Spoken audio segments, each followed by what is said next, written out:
Jehovah's Witnesses aren't a cult, right? You'd tell me. Legally, you have to tell me if you're in a cult. No one who is in a cult thinks they're in a cult. They just don't. They think that they have found the truth. So, I'm not saying Jehovah's Witnesses are a cult right now, but I am going to read you some stuff about cults, and I want you to ask yourself these things honestly.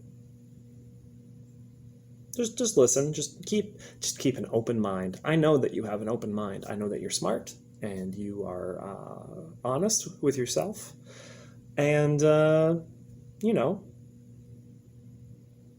willing to listen. So let's read some stuff. Let's read some things from Stephen Hassan's book, Combating Cult Mind Control. Stephen Hassan is a cult expert and a former cultist himself. He was recruited into the Moonies before escaping. And his first edition of the book doesn't mention Jehovah's Witnesses once. In his second edition, he specifically says that he had no knowledge of the witnesses when he wrote his book. It is apostate-free.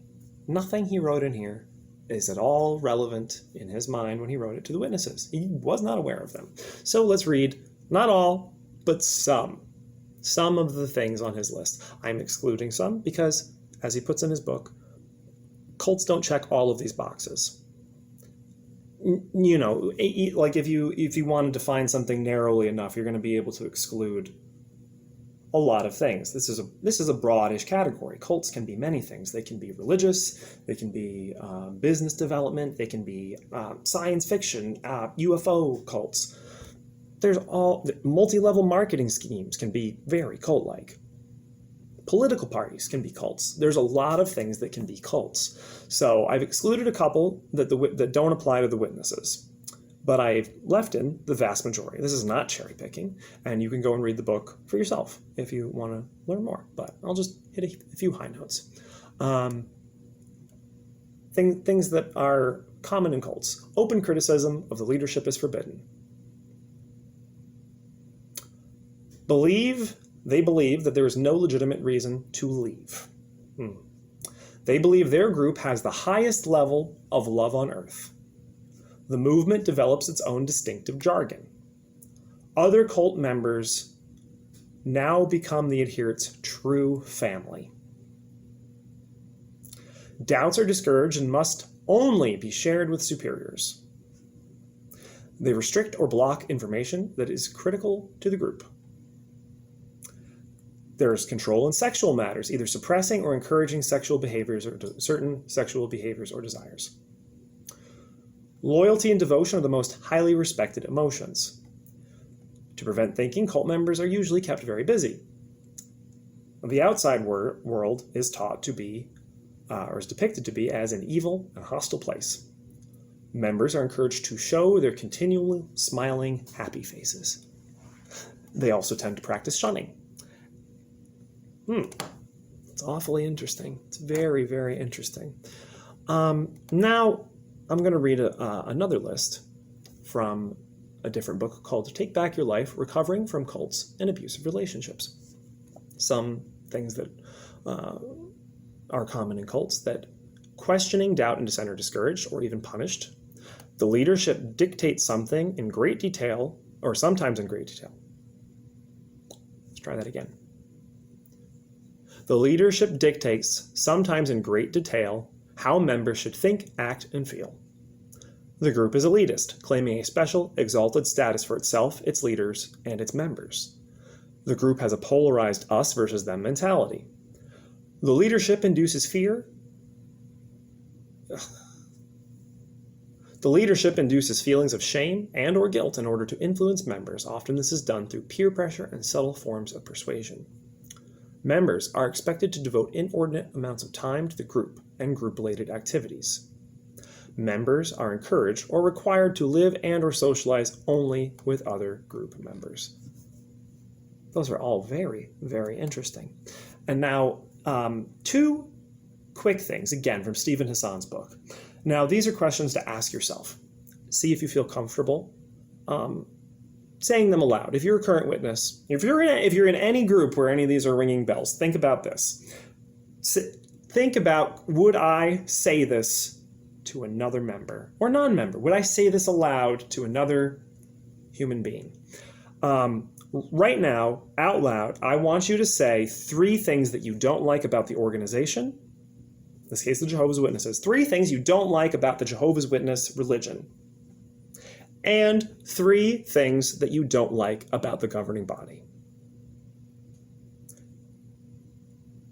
Now, how did that feel? Did that feel interesting? Did that feel a little scary? Were you not able to do it? Because this is one of the litmus tests for a cult. If you're not able to name 3 things you don't like about the group or the leadership, it might be a cult. Now, here's my second question. Technically, Stephen Hassan's question. Would you rather be doing anything than being a Jehovah's Witness? Can you picture yourself doing anything else? Or wanting to do anything else? The answer to that is probably no. And the answer to that of people in cults is usually no. I wouldn't rather be doing anything else. This is the happiest. This is the most important. This is the thing that... This is the thing. This is my purpose. This is the best thing I can think of. So if you couldn't say 3 things bad that you don't like about the governing body and the religion and if you can't picture or wouldn't say aloud, yes, I would like to be something else. I would like to not be a witness. Those are both quick litmus tests to see if someone is in a cult. We can consider that other list as well. I'll put a much longer link, although it is a little more nuanced, of 25 characteristics of cults in the description for further reading. There's also an Amazon referral link to both of these books if you want to give me a couple pennies and read them for yourselves. Make sure I'm not mischaracterizing things. Now, I am going to read one last thing, because you're probably saying, but my experience is different. My experience of being in this group is so special and so unique that it couldn't be wrong. It couldn't be a cult because of how the experiences and emotions that I feel and have, the things I have experienced. I'm going to be reading you again a quote, and I want you to think about, just pretend this is from a Watchtower. See if this quote would fit, maybe with a couple tweaks of language. See if this quote would fit in a Watchtower magazine. Speaking about joining this special group, the person says, I enjoyed the stimulating conversation and energetic atmosphere at the meeting.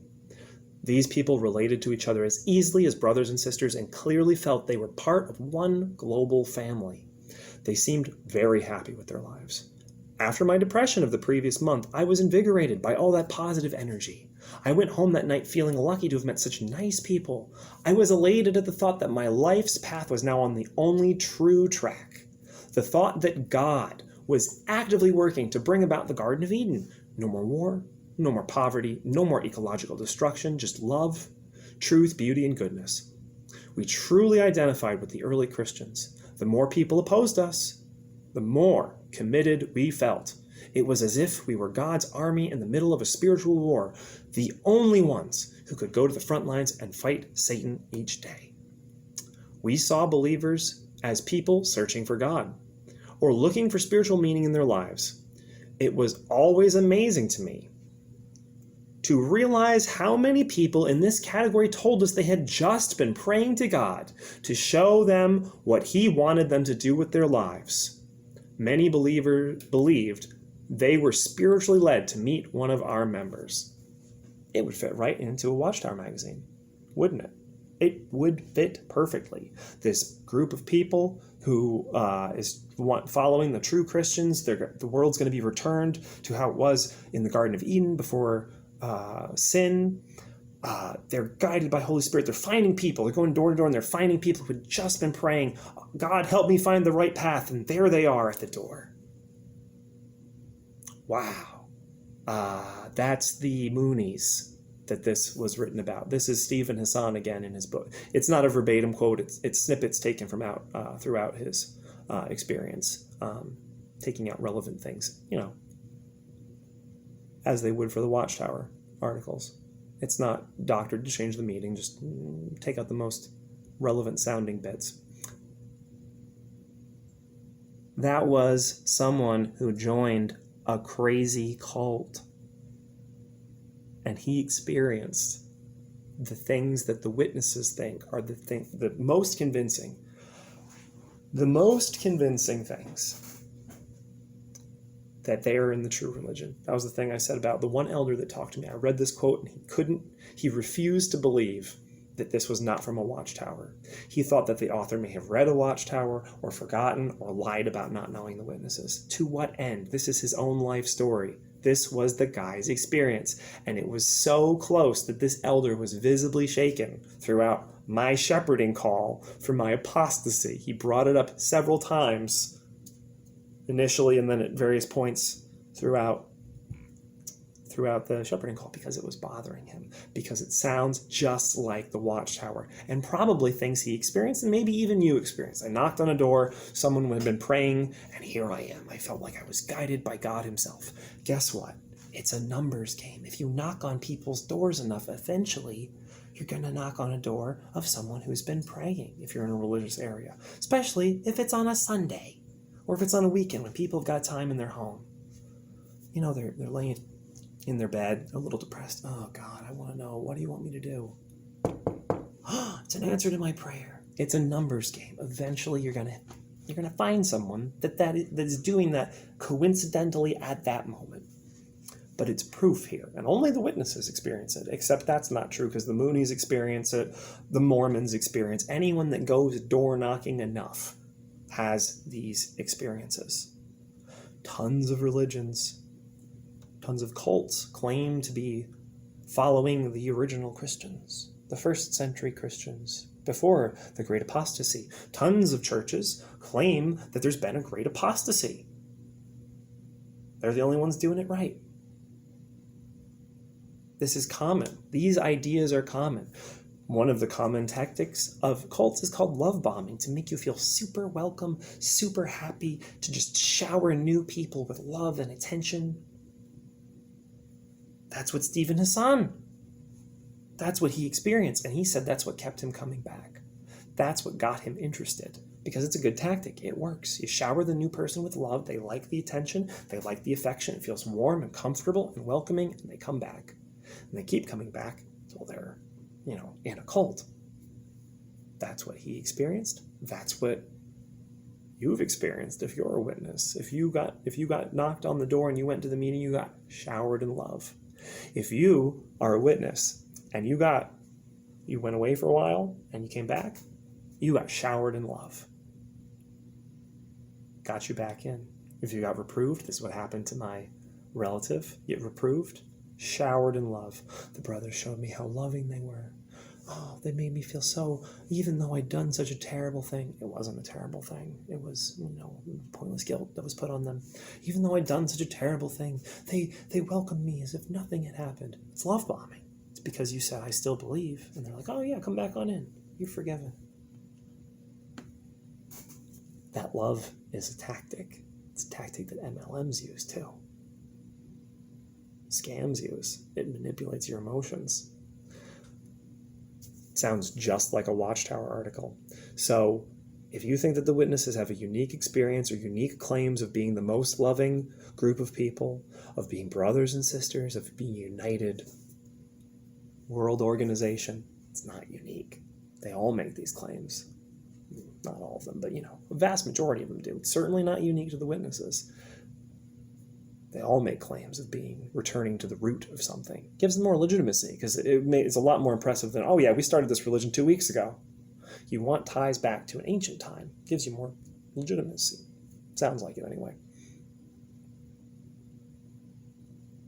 This is not special. It's not unique to the witnesses. So maybe consider that list.